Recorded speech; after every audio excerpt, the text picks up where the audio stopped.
Hello guys. सो कल आपका company law का पेपर है एंड आज हम डिस्कस करेंगे कि कैसे आपको प्रिपेयर करना है एक दिन में। तो ये वीडियो उनके लिए है जो दोनों ग्रुप्स दे रहे हैं, दोनों मॉड्यूल्स दे रहे हैं, क्योंकि उनके पास टाइम की कमी होती है। तो इफेक्टिवली उनके पास निकल के 9 to 11 आवर्स ही आते हैं। अगर हम सब टाइम वगैरह निकाल दें आपके फ्रेशन अप होने का, जब आप एग्जाम से आते हैं, आपके सोने का, खाने पीने का, ट्रैवलिंग का, ये सब टाइम निकाल के आपके इफेक्टिवली 10 to 11 आवर्स बचते हैं, जिसमें आपको पूरा इतना कंपनी लॉ जितना लेंदी सब्जेक्ट रिवाइज करना है। सो इसमें आपको एक क्विक और फास्ट वे में रिवाइज करना पड़ेगा कोर्स को, तभी आप पूरा अच्छे से सारे टॉपिक्स को रिवाइज कर पाएंगे। तो चलो कुछ हम देख लेते हैं कि कैसे आपको प्रिपेयर करना चाहिए। अच्छा, ये सिर्फ एक जनरल है, अगर आप अपने तरीके से प्रिपेयर करना चाहते हो आप कर सकते हो। आप अपनी स्ट्रैटेजी चेंज नहीं करेंगे अगर ये स्ट्रैटेजी आपने देख ली है तो। ठीक है, तो चलिए, जैसे आपको पता है कि 3 पार्ट्स हैं आपकी कंपनी लॉ के पेपर में। पार्ट ए आपका 50 मार्क्स का है, पार्ट बी आपका 40 मार्क्स का है, पार्ट सी आपका 10 मार्क्स का है। लेकिन अगर हम कंटेंट की बात करें तो पार्ट बी और सी आपका कंपैरेटिवली कम कंटेंट का है और दोनों मिला के 50 मार्क्स का है वो। और पार्ट ए आपका जो 50 मार्क्स है उसमें कंटेंट बहुत ज्यादा हो जाता है। तो इसलिए आपको पार्ट बी और पार्ट सी पहले प्रिपेयर करना चाहिए और पार्ट ए बाद में प्रिपेयर करना चाहिए, क्योंकि पार्ट ए अगर आप एक बार शुरू कर देंगे तो फिर ऐसा भी हो सकता है कि आप पार्ट बी और पार्ट सी रिवाइज ही ना कर पाए, क्योंकि आपको टाइम ही ना मिले। तो इसलिए बहुत जरूरी है कि आप पार्ट बी सी पहले कर लें, तो आपको एक कॉन्फिडेंस आएगा कि 50 मार्क्स का आपने पेपर की प्रिपरेशन कर ली और अब बचे टाइम में आप 50 मार्क्स की प्रिपरेशन करेंगे। तो पार्ट सी में आपके 3 चैप्टर्स हैं, वो जनरली आपको 1 घंटा लगना चाहिए, मैक्स टू मैक्स एक या सवा घंटा लगना चाहिए उसकी प्रिपरेशन में। पार्ट बी में आपके 6 चैप्टर्स हैं, 15 से 20 इसमें डायरेक्टर्स आता है, आपका मीटिंग्स वगैरह आता है। वो आपका 40 मार्क्स का है, बहुत इंपॉर्टेंट है। इसमें 20-25 मार्क्स का आपका डायरेक्टर्स ही आ जाता है और इसमें आपको अच्छे से फोकस करना चाहिए। 40 मार्क्स आपको इसमें इतने अच्छे से स्कोर करने चाहिए कि आप इसी में ही 30 या फिर 25+ स्कोर कर सकें, और इसे आप प्रायोरिटी देंगे। एंड देन आपका जो टाइम बचेगा तो आप उसमें पार्ट ए करेंगे। पार्ट ए में आपको 5 to 6 आवर्स डिवोट करने चाहिए। 50 मार्क्स का है, चैप्टर इसमें बहुत ज्यादा है, 14 चैप्टर्स। आप अपने नोट से भी पढ़ सकते हैं या फिर आप जिस भी मटेरियल से पढ़ाई कर रहे हैं वो कर सकते हैं। बट आपको टाइम मैनेजमेंट बहुत अच्छे से करना है। ऐसा नहीं करना है कि आप एक ही चैप्टर में रह जाएं और आपने टाइम मैनेजमेंट नहीं किया अच्छे से। बहुत जरूरी है कि आप एटलीस्ट 80-90% तो कवर करके ही जाएं प्रिपरेशन में। 1-2 चैप्टर 3 चैप्टर छूट गए तो उसको हम देख लेंगे, बट ज्यादा नहीं छूटना चाहिए। आपका कोशिश होनी चाहिए कि आप पूरा 100 मार्क्स का रिवाइज भी करके जाएं। और आपके पास इफेक्टिवली 10 आवर्स ही हैं, तो आपको इसीलिए टाइम मैनेजमेंट ऐसे करना है कि पार्ट ए में 5 to 6 आवर्स से ज्यादा मत दीजिएगा, पार्ट बी में 3 to 4 आवर्स और पार्ट सी में 1 आवर। पार्ट ए में भी हम बाइफर्केशन कर सकते हैं कि चैप्टर 1 to 6 जो है आप उसमें 2 आवर्स दीजिए, और चैप्टर 7 to 14 जो है उसमें 3 to 4 आवर्स दीजिए। और जो पार्ट बी है उसमें आप चैप्टर 15 से 17 तक 1.5 आवर्स और चैप्टर 18 से 20 तक 1.5 आवर्स ऐसे डिवोट कर सकते हैं। और पार्ट सी में क्योंकि 3 ही चैप्टर्स हैं, छोटे चैप्टर्स, तो इसमें आप 1 घंटा दीजिए।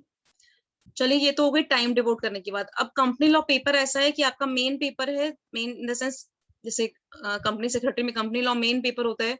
तो इसमें आपको आंसर्स ऐसे लिखना चाहिए कि आप अच्छे से अच्छे मार्क्स स्कोर कर पाए। और किस तरह से क्वेश्चन आते हैं, किस तरह से उसमें आंसर लिखना होता है, ये एक बार देख लेते हैं। तो आपके क्वेश्चन मेजरली 3 तरह के आते हैं। डायरेक्ट क्वेश्चन आते हैं, डायरेक्ट मतलब डायरेक्टली वो आपसे पूछ लेगा कि इसको डिफाइन कर दो या इसके बारे में एक नोट लिख दो किसी टॉपिक के बारे में, या इसको एक्सप्लेन कर दो एक्सेट्रा। तो इसमें आपको आंसर किस तरह से लिखना है, आपको आंसर उसमें डायरेक्टली लिखना है क्योंकि डायरेक्टली उसने पूछा है। जैसे आपको कोई प्रोविजन बेस्ड आंसर है तो आपको प्रोविजंस उसके लिख देने हैं। कोई डिफाइन करने वाला आंसर है तो उसको पॉइंट फॉर्म में डिफाइन कर देना है। कीवर्ड्स और प्रोविजंस को अंडरलाइन करना है। जितने आप अंडरलाइन करेंगे उतना अच्छा इम्पैक्ट पड़ेगा, उतने आपके मार्क्स बढ़ने के चांसेस हो जाते हैं, आपके ज्यादा मार्क्स स्कोर करते हो आप। सेक्शन नंबर तभी लिखिएगा किसी भी टॉपिक में जब आपको सही याद हो। इररिलेवेंट लिखने की जरूरत नहीं है, इररिलेवेंट कुछ भी मटेरियल लिखने की जरूरत नहीं है। वही लिखो जितना आता है अच्छे से, और उसे कोई अच्छे से प्रेजेंट करो। दूसरी तरह का क्वेश्चन होता है आपका डिफरेंस बिटवीन। डिफरेंस बिटवीन में क्या होता है, 2 फॉर्मेट्स होते हैं। या तो आप टी फॉर्मेट में लिख सकते हो, टी फॉर्मेट में मतलब आमने सामने, जैसे ये मैंने डेमो बनाया है। या तो हॉरिजॉन्टल, हॉरिजॉन्टल में आप एक टॉपिक आपने ऊपर एक्सप्लेन कर दिया और दूसरा टॉपिक आपने नीचे एक्सप्लेन कर दिया। आपको जिस तरह से लिखना है आप उस तरह से लिख सकते हो। अगर कंपेरेबल टाइप में डिफरेंस बिटवीन है तो आमने सामने लिख दो टी फॉर्मेट में, और अगर कंपेरेबल नहीं है तो हॉरिजॉन्टल भी लिख सकते हो। ठीक है, अब एक मेन जो आपके क्वेश्चन आते हैं वो आते हैं केस स्टडी बेस्ड क्वेश्चन, और इसी में सबको डर लगता है बहुत ज्यादा, बट मुझे लगता है ये सबसे ज्यादा इजी टू स्कोर है और इसमें अच्छे मार्क्स आपको मिल जाते हैं, प्रोवाइडेड एक आप अच्छे तरह से लिखें और आपको सही प्रोविजन आता हो, सही तरह से आप उसको एनालिसिस करके लिखें, तो आपको अच्छे मार्क्स मिल जाते हैं। केस स्टडी बेस्ड वो क्वेश्चन होते हैं जिनमें सिचुएशन बना के एक क्वेश्चन देता है, वो एक सिचुएशन बना देगा और पूछेगा कि क्या ये सही किया है इसमें, इस सिचुएशन में, या क्या होना चाहिए आपके हिसाब से। तो उसमें आपको क्या 4 पैरामीटर्स में अपने आंसर्स को डिवाइड करके लिखना है। फर्स्ट आपको फैक्ट्स लिखना है, फैक्ट्स में आपको कुछ नहीं लिखना है, समरी लिख देनी है क्वेश्चन की, क्वेश्चन में जो लिखा है उसी को समराइज करके 3 या 4 लाइन मैक्सिमम, 3 या 4 लाइन में आपको मैक्सिमम फैक्ट्स लिख देने। देन आप लिखेंगे प्रोविजंस, कि किस प्रोविजन में वो आ रहा है, कौन से सेक्शन है या कौन सा प्रोविजन है जिसमें जो लग रहा है कंपनीज एक्ट का, तो वो आप एक्सप्लेन कर देंगे। देन आप उसको एनालिसिस करेंगे प्रोविजन को फैक्ट्स के साथ, प्रोविजन को क्वेश्चन के साथ, कि फैक्ट्स में क्या दिया हुआ है और प्रोविजन क्या है, उसको एनालिसिस करके एक कंपैरिजन फॉर्म में लिखेंगे कि जो आपको एनालिसिस लग रहा है। देन आप कंक्लूजन में आप फाइनल आंसर लिखेंगे कि उसमें क्या होना चाहिए। कंक्लूजन भी आपका 3 लाइंस तक का होना चाहिए, 3 to 4 लाइंस, और फैक्ट्स भी आपके 3 to 4 लाइंस होने चाहिए। प्रोविजन और एनालिसिस तो डिपेंड करता है कि क्या आंसर होना चाहिए उस पे, लेकिन जनरली आपका पूरा आंसर 1.5 आवर्स में आ जाएगा मैक्स टू मैक्स भी, अगर कोई बड़ा आंसर भी होता है तो भी। ठीक है, तो ये हमने डिस्कस कर लिया कि कितने तरह के क्वेश्चंस आते हैं और किस तरह से आपको आंसर लिखना होता है। नेक्स्ट है कुछ ट्रिक्स देख लेते हैं, टिप्स और ट्रिक्स। तो कंपनी लॉ का पेपर है, आपको पूरा 100 मार्क्स का पेपर अटेम्प्ट करना है गाइज। वैसे तो ये सभी पेपर में करना है, बट इसमें भी करना है। ऐसा नहीं होना चाहिए आप बोल रहे हो कि मैंने 80 मार्क्स का किया पर मैंने बहुत अच्छा किया है।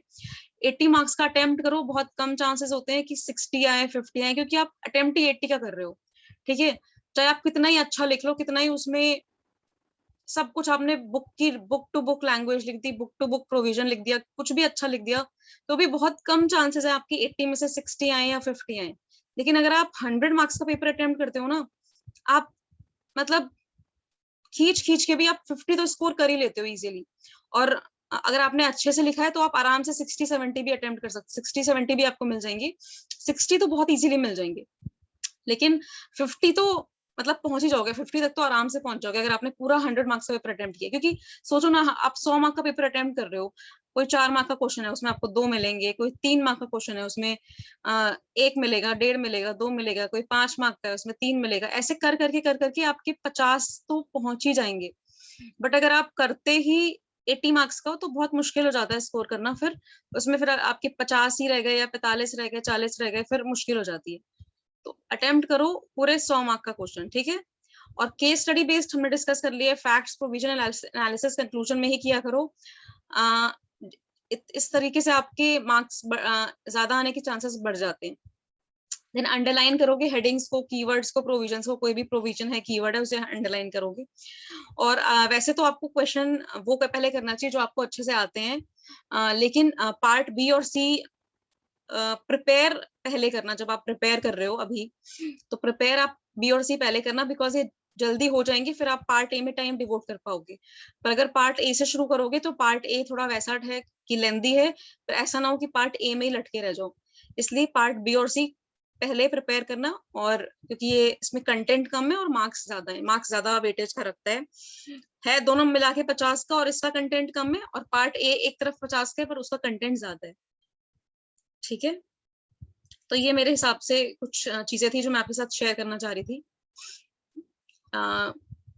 And guys, all the best for your exams. I hope that you all do very well and you all pass with flying colors.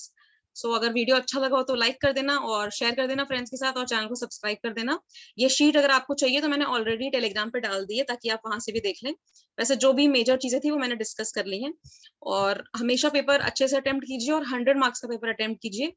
अच्छे से लिखिए, इररिलेवेंट मत लिखिए, बट जो लिखिए अच्छा लिखिए। और आपको कोई क्वेश्चन नहीं भी आता है, जैसे आप सोचेंगे कि 100 मार्क्स का पेपर कैसे अटेम्प्ट करें, अगर कुछ क्वेश्चन नहीं आते हैं, तो उसमें भी to the best of your knowledge paper attempt करो। क्योंकि पेपर का मतलब ही यही होता है कि वो ये देखता है कि आपको जो नहीं भी आता है आप उसको कैसे प्रेजेंट करते हो, कैसे लिखते हो।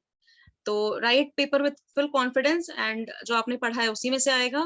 Don't worry, and yes, all the best. Channel को सब्सक्राइब कर देना और वीडियो को लाइक कर देना। Thank you, bye bye.